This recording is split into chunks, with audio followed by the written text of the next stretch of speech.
로마서 7장 14절로 18절에 있는 말씀 보면 14절에 나는 육신에 속하여 죄 아래 팔렸도다. 사도 바울이 기록하고 있죠.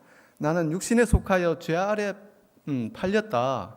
15절 그래서 내가 원하는 것은 행하지 아니하고 도리어 미워하는 것을 행하고 있구나. 17절 그것을 행하는 자가 내가 아니요 내 속에 있는 죄니라.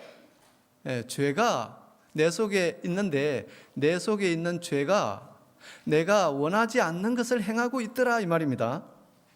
그래서 18절에 보면 내 육신에 선한 것이 없으므로 원함은 내게 있으나 선을 행하는 것은 없노라 이런 말씀을 하고 있죠. 19절에 내가 원하는 선은 행하지 아니하고 도리어 원하지 아니하는 악을 행하는도다. 무엇이? 죄가 말입니다. 20절 내가 원하지 아니하는 그것을 하면 이를 행하는 자는 내가 아니요 내 속에 거하는 죄니라. 21절 내가 깨달았으니 선을 행하기 원하는 나에게 악이 함께 있는 것이로다. 22절 내 속 사람으로는 하나님의 법을 즐거워하되 내 지체 속에 있는 다른 법이 죄의 법이 내 마음의 법과 싸워 나를 사로잡는구나. 그래서 바울은 외칩니다. 오호라 나는 공고한 사람이로다. 이 사망의 몸에서 누가 나를 건져내랴. 하나님의 법과 죄의 법이 내 속에서 투쟁하고 있더라는 것입니다. 퀴즈. 오늘날 우리를 지배하거나 나를 사로잡는 것은 무엇인가? 정답, 죄입니다. 죄는 우리에게 수치심을 가져다 줍니다. 아담과 하와가 범죄 후에 그들은 동산에 숨게 되었잖아요. 왜 숨게 되었을까? 죄를 지었기 때문에. 부끄러움을 알게 되었단 말이죠. 그래서 수치심이라고 하는 것은 숨기고 싶은 마음을 말해요. 숨기고 싶은 감정입니다. 우리가 옷을 입고 있잖아요. 이건 죄 때문에 입고 있는 겁니다. 어느 누구도 옷을 벗을 자신 있는 사람은 없단 말이죠. 그 말은 우리가 다 죄가 있기 때문에 내가 옷을 벗으면 부끄러움이 다 드러나기 때문에 옷으로 인하여 감추고 싶은 것입니다.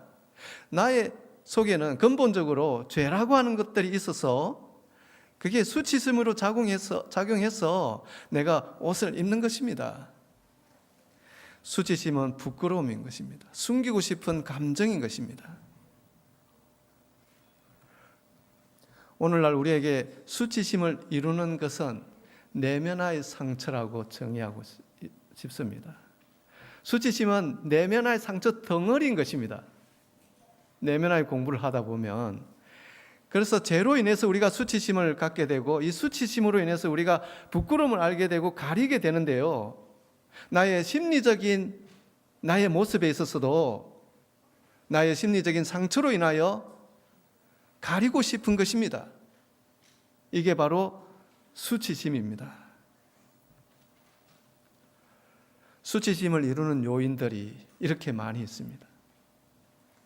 친밀감 장애, 이거 다 설명할 수는 없지만 내면의 상처가 있는 사람들의 특징에는 이런 부분들이 있단 말이죠. 친밀감 장애가 있어서 사람들하고 잘 친밀함을 갖지 못해요. 왜 그런가? 그 원인을 살펴보니 수치심 때문에 그렇더라는 것이죠. 그러면 그 수치심은 어떻게 시작되었는가? 관계에서 비롯되어지더라. 관계. 어떤 관계? 원가족과의 관계 말입니다. 친밀감 장애, 공허함, 우울감, 공허감이 생기죠. 이 공허감이 심해지면 우울감을 갖게 되죠. 우울감을 지속적으로 갖게 되면 극단적인 방법을 사용하게 되죠. 그래서 내 속에 공허함이 있는가 이 말이에요. 내가 뭔가 하고 있는데 왜 공허함이 들지? 거기에 대해서 찾아봐야 할 속성이 있는 것입니다. 대인관계 단절, 중독적이고 강박적인 행동, 신뢰 문제, 무질서한 행동, 상호의존증. 상호의존은 괜찮은데 상호의존 하잖아요. 좋은 말이잖아요. 거기에다 증이 붙어버리면 문제가 된단 말이죠. 의존하는 게 심하더라 말이죠. 한마디로 정체성 상실의 병이 상호의존증이거든요. 그래서 가정에 한 사람에게 권위가 집중되어 있으면 다른 사람은 그 집중되어 있는 사람에게 맞추게 되고 눈치를 보게 된다는 거죠. 대표적인 가정이 알코올 중독 가정인 것입니다. 아버지나 어머니가 알코올 중독에 들었다. 그러면 알코올 중독으로 집에 와서 행패를 부리거든요. 그러면 힘없는 아내나 힘없는 아이들은 그 중독자에게 눈치를 보게 되고 맞추게 되는 것입니다. 그래서 자기 소리를 내지 못하게 되는 거죠. 이것이 바로 정체성 상실이거든요. 내가 내 소리를 못 낸다는 거예요. 어른이 되었음에도 불구하고 내가 내 소리를 내지 못해. 내 소리라고 하는 것은 불만의 소리가 내 소리 아닌 것입니다. 욕하는 건 내 소리 아닌 것입니다.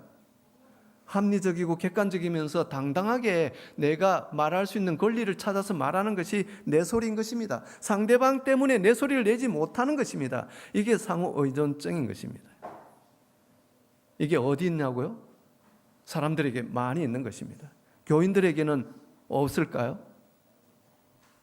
찾아봐야 되겠죠. 자기애적 성격장애. 나라고 하는 존재는 사랑받고 이해받고 수용받고 환영받고 인정받아야 할 욕구가 이 자기애적 욕구인데 이게 제대로 제공받지 못하는 것입니다. 이러다 보니까 자기애성 성격장애에 빠지는 것입니다. 자기애성 성격장애가 오늘날 바로 인격장애인 것입니다. 소통이 안 돼요. 성급해요. 충동적이요. 참을성이 없어요. 대화가 안 돼요. 자기만 생각해요. 현대 살아가고 있는 많은 사람들이 인격장애를 가지고 있는데 그 인격장애 저 중심에는 자기애적 욕구가 제공받지 못한 바로 나라고 하는 존재가 어릴 때부터 소중하고 인정받고 환영받고 수용받고 이해받고 사랑받아야 할 존재인데 이걸 원가족으로부터 받지 못하다 보니까 어른이 되어서 자기애적 성격장애를 가지고 있더라 이 말입니다. 결혼 예배학교에서 이런 이야기를 하는 것입니다. 배우자를 어떤 사람을 선택해야 되는지, 학대와 폭력, 사고의 왜곡, 이게 10가지입니다. 또 볼까요? 또 10가지가 또 나오네요. 정서불안, 소통의 어려움, 지나친 예민성, 거짓 자아 발달, 착한 아이 컴플렉스. 아이들한테 착하다 꽃갈 씌우면 안 되는 것입니다. 그 아이는 착하다고 하는 칭찬받으니까 어릴 때는 자기가 정말 괜찮은 사람인 것처럼 여기게 되지만 그 아이가 어른이 되어서 보니까 착한 것밖에 없어. 내 소리를 내지 못해. 착하다고 하는 꽃갈로 인해서 자존감이 형성이 안 되는 것입니다. 자존감이 형성되는 것 같죠? 안 되는 것입니다.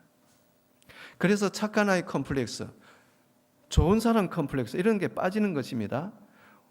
완강한 행동, 지나친 권위주의, 사고와 감정의 미분화, 설명할 것이 많은데 설명 다 못하겠죠. 감정 폭발, 욱하는 감정, 이게 다 내면의 상처를 가지고 있는 사람들의 특징인 것입니다.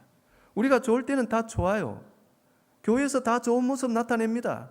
그러나 우리의 노골적인 모습이 나타나는 곳은 교회도 아니고 직장도 아니고 바로 가정이라는 것입니다. 내 가족에게 내가 어떤 태도를 취하고 있는가 이 말입니다. 양극단적인, 망가진 의지, 경직된 사고, 감정이 얼어붙어 있고 가족 역할의 경직성, 비난과 판단을 일삼고 정서적 버림받음, 가족의 비밀을 가지고 있고 5가지 자유가 상실되고 가족의 비밀은 대부분 성적인 비밀이 많습니다. 5가지 자유가 상실되어 있다고 하는 말은 느끼고 생각하고 말하고 행동하고 선택하고 이 5가지가 기능적인 가정일수록 잘 보장됩니다. 그러나 역기능적인 가정일수록 말하지 마, 생각하지 마, 느끼지 마, 너 말을 틀렸어, 하지 마, 엄마가 시키는 것만 해. 이런 식의 형태가 역기능 가정의 특징이고 이런 5가지 자유가 상실된 가운데서 성장한 아이들은 어른이 되어서 사람들하고 의사소통할 때 말을 별로 못하는 것입니다. 사람들과 대화를 하다 보면 저 사람이 어렸을 때 부모하고 의사소통이 자유롭게 되었는지 아니 되었는지를 쉽게 볼 수가 있는 것입니다. 낮은 자존감, 망가진 의지, 극단적 충성, 계속적으로 인정을 구하고 친밀한 관계가 어렵고 광적인 통제를 하려고 하고 지나치게 엄격하고 사랑과 동정을 혼동하고 극도의 책임감 가지고 있고 각종 범죄 행동을 하게 되고 내면화된 수치심, 정서 중독, 공허감을 자주 느끼고 소외감 털에 박히고 가해자 행동을 하게 되고 만성적인 우울증을 갖게 되고 정체성 혼란을 가지게 되고 중독적 성향, 분열된 인격, 분열되었다. 정신 분열이잖아요. 분열이 되었다. 정서적으로 파편화되어 있다 이 말입니다. 막 가지런히 이렇게 정리가 되어 있지 않고 막 이렇게 흩어져 있다. 사고가 흩어져 있으니까 어떻게 통일된 사고를 가지고 의사소통을 하겠습니까? 분열된 인격인 것입니다. 이렇게 한 50여 가지의 그 외에도 많이 있지만 내면화의 상처를 가진 사람들의 특징을 이루고 있는 것입니다. 어떤 사람에게는 이런 부분이 많이 있겠지만 어떤 사람은 한두 가지로 인해서 지나치게 이런 부분이 나타난다면 그 일로 인하여 삶에 어떤 큰 변화를 가져오지 못하는 것입니다. 이런 것들이 수치심을 이루고 있는 것입니다. 이런 것 때문에 내가 나의 진정한 자아를 드러내지 못하고 있는 것입니다. 오늘날 이와 같은 수치심을 이루는 요인들과 더불어 사회가 다양해졌고 복잡해져서 많은 사회 문제와 대인관계의 어려움과 갈등이 우리 신앙과 관계를 위협하고 있습니다. 가정에서, 직장에서, 그리고 교회에서 말입니다. 제일 많이 위협하는 곳이 가정이죠. 그래서 오늘날 신앙하기가 쉬운 것처럼 보이지만 신앙의 농도는 점점 떨어지고 있는 것입니다. 그리스도께서 지금 메시아로 이 세상에 오셨더라면 그의 사업이 성공했을까? 그런 의문을 가지면서 2000년 전에 그리스도께서 이 땅에 메시아로 잘 오셨다 이런 생각을 하게 됩니다. 그만큼 오늘날 사람들이 종교인은 많지만 정말 하나님의 뜻대로 신앙하려고 하는 이런 사람들이 얼마나 있는지는 의문인 것입니다. 내면화의 심리적 상처를 이해하고 자기를 수용하고 자기를 배우고 자신에 대하여 알아차림을 갖는 이유는 우리가 왜 이런 심리적 상처에 대하여 이해를 하고 수용하고 공부를 하는 것입니까? 그것은 바로 관계를 위한 것입니다. 대인관계 회복, 나아가서 하나님과의 관계 회복을 위한 것입니다. 지난번 겨울에 제가 설교할 때 아내가 내면화의 공부 같이 하기로 약속을 내한테 선물로 주었고 2월달 이후로 아내와 저는 부부 내면화의 공부를 토요일 저녁 둘째 주, 넷째 주에 삼육대학 센터에서 모여서 꾸준하게 하고 있는 것입니다. 그 첫날, 2월 첫날 아내는 내면화의 공부하러 가기 굉장히 싫어했습니다. 안 가면 안 되냐고. 정말 가기 싫다는 것입니다. 오늘만 참아달라고, 당신이 가자고 나한테 선물로 줬으니 오늘만큼 당신하고 좀 같이 갔으면 좋겠다고. 그래서 아내와 함께 부부 내면화의 공부반에 갔습니다. 아내는 처음부터 시큰둥하면서 앉아 있으면서 다른 사람들이 이야기할 때 자기가 소리내기 시작했습니다. 예기치도 않던 눈물을 흘리면서 자기 이야기를 하는 것입니다. 이래서 1주, 한 달, 2달, 2월, 3월, 4월, 5월, 6월, 이제 7월이 6개월이 됐네, 어느덧. 지금은 누구보다도 아내 스스로 이야기합니다. 여기 10팀이 있고 20명이 있지만 그 중에 제일 내면화에 대해서 수혜를 받은 사람은 자기 자신이라. 여러 번 그는 자기 이야기를 할 때 아주 깊이 있는 내면화의 상처는 아직 나오지 아니했지만 그래도 다른 사람들 앞에 자기의 진정성 있는 이야기를 한마디 한마디 하면서 그가 눈물로써 이야기하면서 사람들로부터 위로받고 격려받을 때 그런 마음의 힘을 얻는 것으로 생각이 되어졌나 봅니다. 집에 돌아가서 일주일이 지나고 2주일이 지나면서 자기가 이야기할 때는 부끄러워했지만 이야기하고 난 다음에 자기가 그렇게 마음이 홀가분해지더라는 것입니다. 이런 경험을 한 아내가 내면화에 대해서 깊이 있게 생각하기 시작하는 것입니다. 저는 사람들한테 이야기합니다. 아내와 함께 손잡고 교회 가는 것도 중요하지만 어떤 면에 있어서 함께 교회 가는 것보다 내면화에 공부하러 가는 게 훨씬 더 저한테는 기쁜 일이라고 이야기한 바가 있습니다. 오늘 저녁에 아내가 이 내면화의 치유 목적으로 참관하기 위해서 이 교회에 올 것입니다. 아내가 이제는 가고 싶어 합니다. 내면화를 어떻게 치유하고 어떻게 힐링을 하는지, 그 사람들에게 어떻게 자기의 변화된 모습을 보여주고 어떻게 격려하고 공감하고 위로해야 되는지, 학습 효과가 빨라서 내면화에 대한 많은 부분을 이해하고 있는 것입니다. 이렇게 사람을 살려내고 있다고 볼 수 있겠습니다. 저는 초신자들 대상으로 하지를 못합니다. 기성세대, 기존의 교인들 대상으로 그 사람이 잘못된 가치관, 잘못된 관계, 이런 것을 회복시키기 위하여 교인들을 만나고 사람들을 만나는 것입니다. 그래서 처음 하루 이틀에 있어서는 변화를 볼 수 없지만 한 달이 가고 6개월이 가고 1년이 가는 그 과정 속에서 사람들이 변화되는 모습을 보면서 이렇게 10년 이상이나 꾸준하게 할 수 있었던 것은 사람들이 내 눈 앞에서 변화가 되는구나 라고 하는 사실을 목격할 수 있었던 것입니다. 저 역시 10년 이상 공부를 했지만 여전히 아내와 갈등이 많았고 트집을 잡고 소리를 치고 그렇게 했던 사실이 연수가 참 많았다고 고백을 합니다.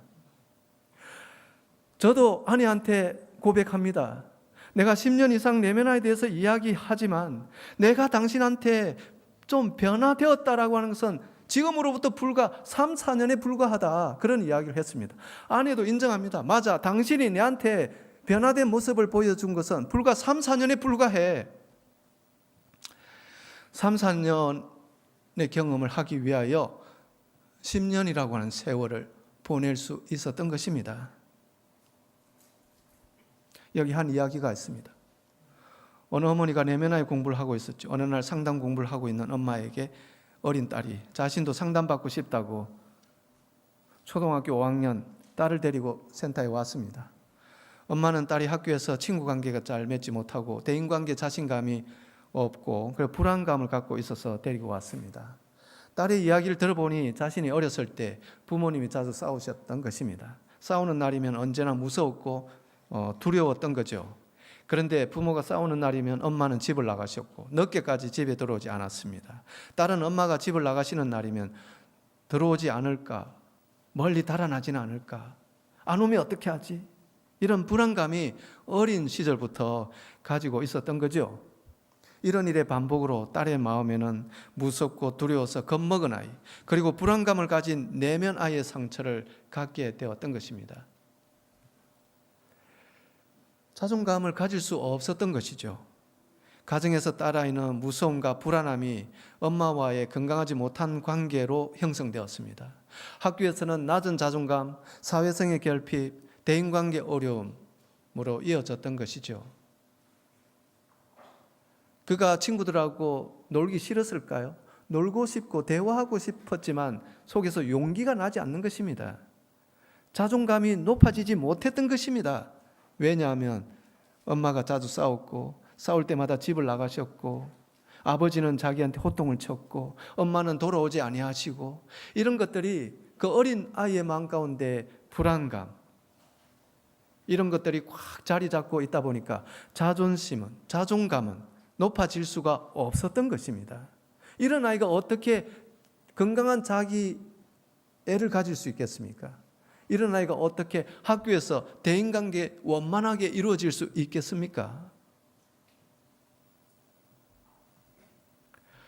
이런 것들이 내면의 상처를 이루게 된다는 것입니다.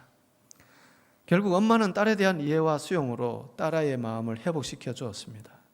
엄마로서 딸에게 딸아 미안해.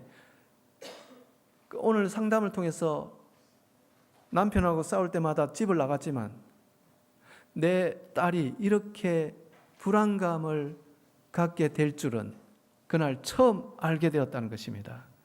딸의 손을 잡고 딸아 미안하다. 네가 나로 인하여 이렇게 무서워하고 불안에 떨 줄을 몰랐다. 정말 미안하다. 그런 화해를 하게 되었고 이런 말들이 딸의 대인관계 회복에 꼭 필요한 자원이 되었던 것입니다. 오늘 저녁에 해야 할 일은 바로 이런 이야기를 하려고 하는 것입니다. 사람들이 모여서 자신의 상처를 드러낼 것입니다. 많은 사람들이 모이는 것입니다. 아는 사람도 있겠지만 모르는 사람 앞에서 자기의 상처를 드러낸다고 하는 것은 보통의 용기가 아닌 것입니다. 어른의 위치에서 드러내는 것이 아니고 어린 아이의 감정에서 상태에서 드러내는 일이기 때문에 용기가 필요하다는 것입니다. 용기를 가진 몇 사람들이 올 것입니다. 성경은 하나님과 우리와의 관계에 관한 책이라고 말할 수 있습니다. 많은 관계가 있죠. 에덴 동산에서 아담과 하와가 범죄했을 때 하나님께서 보여주신 구속의 계획은 바로 인간에 대한 영원한 사랑의 관계를 확인시켜주고 있는 것입니다. 사탄은 저 인간은 완전히 죽여야 된다. 하지만 하나님의 속성은 사랑이기 때문에 즉시 처형하지 아니하시고 장차 그리스도께서 이 땅에서 대신 죽어야 될 대응책을 하나님께서 그런 관계로서 풀어내셨다고 하는 것입니다. 관계를 맺는 데 있어서 이런 관계 중심으로 풀기 위해서는 그 관계 맺는 그 사람이 건강해야 이 일을 이룰 수가 있다는 것입니다.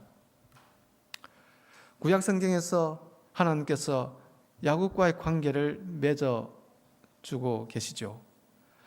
아버지를 속인 야곱은 도망합니다. 도망 중에 하늘에 단 사닥다리의 꿈을 꾸고 또 도망해서 외삼촌 집에서 두 아내를 위하여 7년씩 14년 동거하면서 열심히 그가 삼촌으로부터 속임을 받으면서까지 그는 열심히 일을 하면서 14년을 보냅니다. 라반의 집을 떠나고 광야 분이엘에서 천사와 실험하고 약속을 받고 야곱의 형 에서를 만나는 과정에서 겸손한 그의 모습을 보이게 되죠. 이전 같으면 그는 그런 모습을 보일 수 없었던 것입니다. 하나님의 도우심으로 그는 변화의 변화를 겪게 되죠.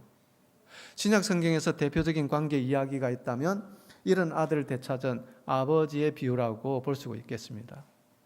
탕자의 비유죠. 둘째 아들은 아버지의 재산을 챙겨서 외지로 가죠. 그곳에서 허랑방탕하여 재산을 다 탕진하고 돌아올 자격도 없는 아들이 돌아오는 것입니다.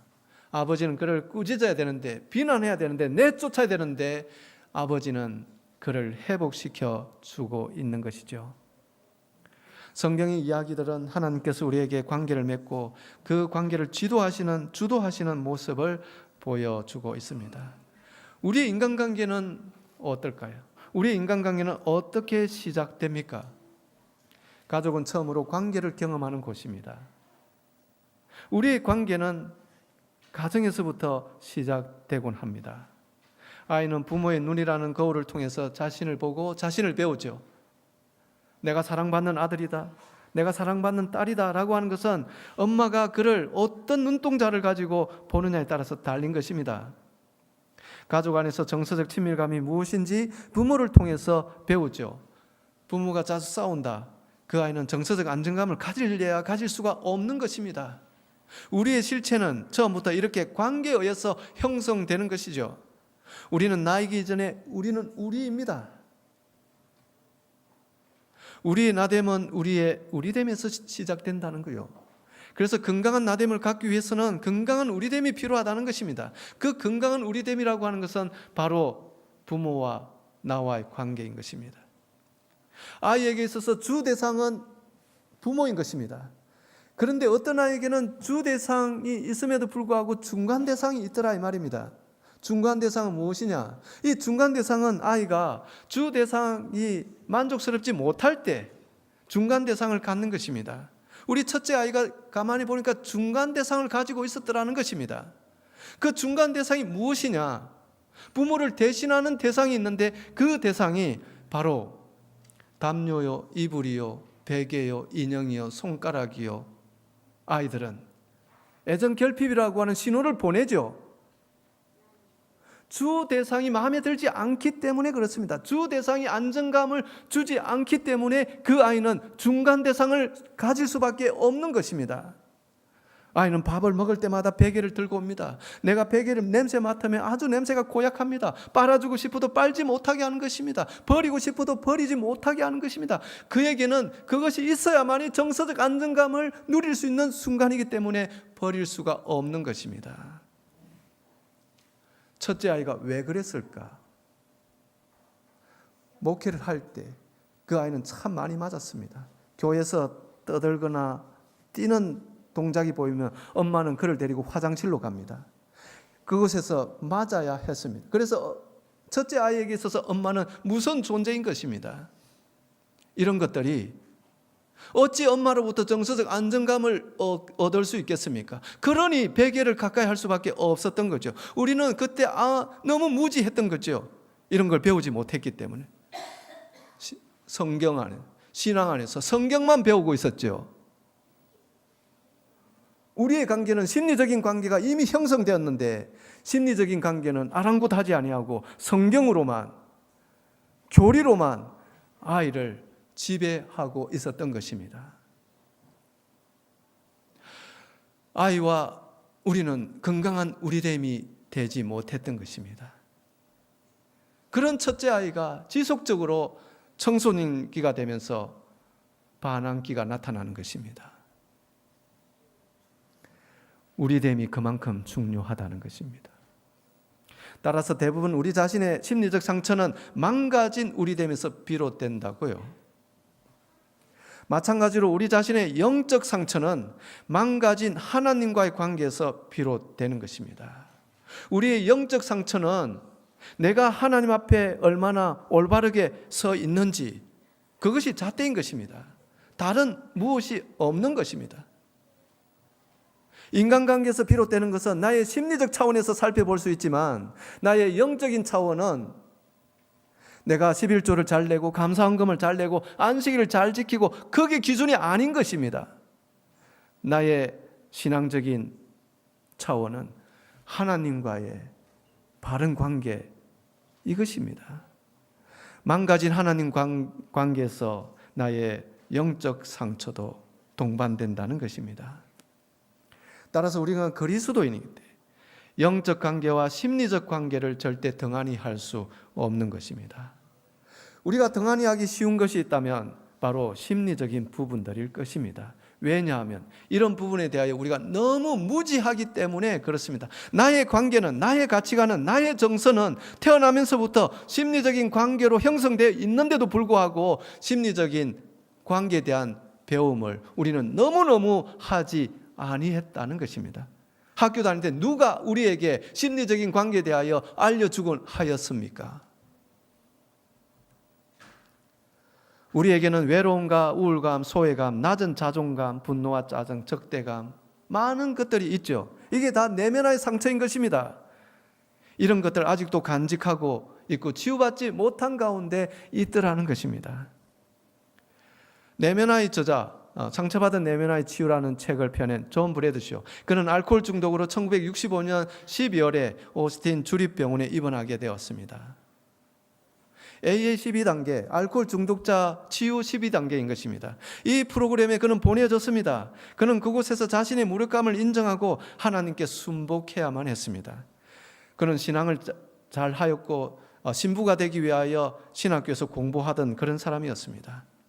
12단계 과정에서 자신의 문제와 과거가 표출되어 숨기고 있었던 수치심이 드러났습니다. 그러나 그룹의 사랑과 따뜻함이 그런 자신을 견뎌낼 수 있도록 도와주었죠. 그룹에 있는 환자들은 자기와 비교해 볼 때 정말 형편없는 그런 자라고 해도 과언이 아닐 것입니다. 자기는 학위가 있지만 거기 있는 사람들은 학위가 그렇게 높지 않고 또 소득도 그렇게 높지 않고 사회적 지위도 자기와 비교할 수 없는 그런 사람이지만 그가 자신의 상처와 자신의 과거에 대한 이야기를 12단계 프로그램에 따라서 하나씩 이야기할 때 모든 사람들이 그런 이야기를 수치심 없이 드러내는 이런 모습을 볼 때 자기 차례가 되어서 자기도 그런 이야기를 할 때 형편없었던 사람들이 자기에게 위로하고 격려하고 같이 눈물을 흘려주는 이런 상황 속에서 이 사람들이 왜 나를 위하여 눈물을 흘리는지 깊은 사랑을 경험하면서 내면 아이에 대하여 이야기하기 시작했습니다. 나는 나의 업적이나 성취 때문이 아니라 그냥 나 자신으로서 받아들여졌다는 것입니다. 사람들에게 나는 모임에 갈 때마다 숨어 있었던 곳에서 차츰 나오게 되었고 수치심이 줄어들게 되었습니다. 내가 자신을 받아들였을 때 나의 감정들 또한 받아들이게 되었고 나는 점점 더 숨었던 곳에서 나올 수 있었다는 것입니다. 이게 그 사람을 치유하게 되는 것입니다. 그의 책 수치심의 치유에서 수치심이 내재된 사람이 상처를 받아 생긴 가장 큰 일은 다른 사람과 친밀한 관계를 갖지 못하는 것이다. 이는 수치심으로 인해 정직하게 자신을 드러낼 수 없어서 생긴 것입니다. 수치심 때문에 자신을 정직하게 드러낼 수 없는 것입니다. 자존감이 낮기 때문에 어찌 자기를 드러낼 수 있겠습니까? 그가 중요한 이야기를 합니다. 우리가 정말로 관계를 맺고 회복되어가는 수준이 필요한데 그러기 위해 먼저 우리는 수치심에 묶이게 만든 과거의 상처와 버려짐으로부터 시작하여 관계를 회복해서 이제는 하나님이 어떤 분인지 알아가며 그분에게 우리의 삶을 위탁하여 교제를 하는 것으로 우리의 삶이 이어져야 되고 끝을 맺어야 된다고 이야기합니다. 그는 우리에게 분명한 내면화에 대하여 이야기하고 하나님과의 관계에 있어서 분명히 어떤 노선을 가져가야 될지를 알려주고 있는 것입니다. 먼저 우리를 수치심에 묶이게 만든 과거의 상처와 버려짐을 인정하고 치유를 받고 그 다음부터 하나님 앞에 더 가까이 나아가는 삶을 살아야 된다고 호소하고 있는 것입니다. 우리는 그동안 가르침을 통해서 가장 고귀한 사랑의 행동은 자기 희생이라고 말해왔습니다. 그리고 가장 숭고한 사랑은 자기 자신의 신체적, 정서적, 지적 필요를 제쳐놓고 다른 사람들을 돌보는 것이 자기 사랑, 자기 희생이라고 가르쳐 왔죠. 저도 설교할 때 이런 가르침을 참 많이 해왔습니다. 그리고 선한 존재가 되는 것보다 선하게 행하는 것과 의롭게 행하는 것이 더 중요하다고 가르쳐 왔습니다. 사랑의 행동을 하는 것이 사랑의 존재가 되는 것보다 더 중요하다고 가르쳐 왔습니다. 여러분들의 가치관에 이렇게 지금 형성되어 있지 않습니까? 그러나 모든 진정한 사랑은 자기 사랑에서 시작된다고요. 사랑의 노력과 훈련은 진정한 자기 가치감에서 흘러나온다는 것입니다. 우리는 다른 사람을 가치 있게 여기기에 앞서 자기 자신을 가치 있게 여기는 법을 배워야만 한다는 것입니다. 사랑의 행동보다 사랑의 존재가 더 중요하다고는 사실을 우리는 깨달아야 되는 것입니다. 그것이 바로 하나님께 나아가는 중요한 노선이기 때문에 그렇습니다.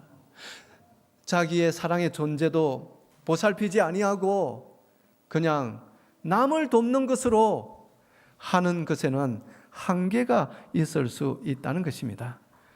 그래서 로마서 7장 24절 25절에 호소합니다. 오호라 나는 공고한 사람이로다. 이 사방의 몸에서 누가 나를 건져내랴. 우리 주 예수 그리스도로 말미암아 하나님께 감사하리로다. 그런즉 내 자신이 마음으로는 하나님의 법을 육신으로는 죄의 법을 섬기고 있다는 것입니다.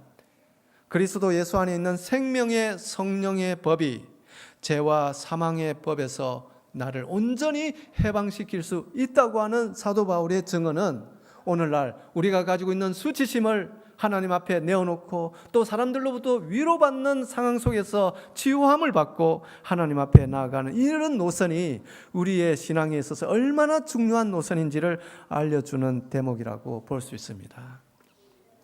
우리 신앙의 대상은 창조주 하나님이시며 구원자 그리스도이십니다. 그분의 능력과 역사는 세상의 어떤 것으로도 비교할 수 없죠. 그분은 우주의 질서를 만드시고 우주를 창조하신 그런 분이시. 또 지구에 사람을 두셨고 범죄한 인간을 구속하시는 원대한 계획을 실행하셨습니다. 우리가 다루는 내면 아이에 대한 원리는 부모와의 관계에서 입은 상처들에 대하여 확인하고 우리의 인간관계를 바로 잡으려는 그런 상황에 불과한 것이지, 그리하여 그리스도께 나아가는 그런 통로이지, 그리스도의 원대한 구속의 섭리와 그 원리를 절대 대체할 만한 가치관은 절대 아니라는 것입니다. 그토록 하나님은 인간의 모든 정신 기능이 하나님의 마음과 같게 하시려고 사람을 창조하셨다. 하나님의 나라에 들어갈 사람은 모두 하나님의 품성과 아주 닮은 품성을 개발할 것이다. 그들은 고상하고 순결하여 그리스도와 하나가 되어야 된다. 이렇게 하기 위해서는 내 속에 수치심으로 작용하고 있는 나의 심리적 상처가 무엇인지를 공부를 통해서, 알아차림을 통해서 아내에게, 남편에게, 아이들에게, 이웃들에게 미안하다고 하는 그런 이야기를 하면서 살아야 될 필요가 있다는 것입니다. 그래서 우리의 변화된 이런 모습들이 하나님을 찬양하고 섬기는 일에 더 고상한 가치관으로 이어질 수 있기 때문에 우리가 이런 일에 우리 모두가 함께 했으면 원하는 마음으로 오늘 이런 말씀을 전하게 되었습니다. 저나 여러분들이 다 하나님을 사랑하는 백성들 아닙니까? 우리가 하나님을 섬기는 노선에 있어서 좀 잘못된 어떤 노선이 있다고 한다면 그런 부분들은 내가 미처 알지 못했던 심리적 이 수치심이 아닌가, 이런 생각을 한번 좀 해보면서 관련되는 서적을 통해서나 관련되는 말씀을 통해서 하나님 앞에 더 가까이 나아갈 수 있는 저와 여러분이 되기를 바라면서 말씀을 마칩니다.